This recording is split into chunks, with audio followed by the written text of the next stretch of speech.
Startups tend to, move very quickly. Then we get into mining, and that space moves so quickly.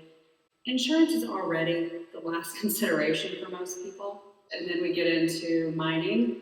Nobody thinks to call me until it's an emergency. And so when we're looking at how you manage your business, how you mitigate risk, insurance industry is very conservative and slow sometimes to come up with solutions. When you're looking to insure your mining operation, you're looking to insure your business as you would anything else you were doing.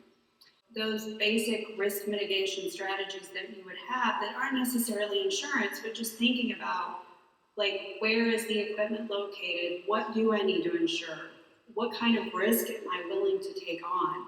That sometimes I feel like really are business decisions. I can inform you, I can tell you what you can insure, what you can't insure, more or less. But ultimately, it's really about where you're comfortable. What is going to help you maintain and continue your business? That's why you buy insurance, right? You don't want to have to go out of business. To help your cash flow if you have a loss. Maybe you can't afford to replace that entire building and machines. So I think everyone here is very concerned about their property insurance. Also, if you have a land lease, there are going to be contractual requirements, so general liability will absolutely come up. And clearly, having people go on your site, just walking on the site, just as though you had a shop, you would want to make sure you had those basics.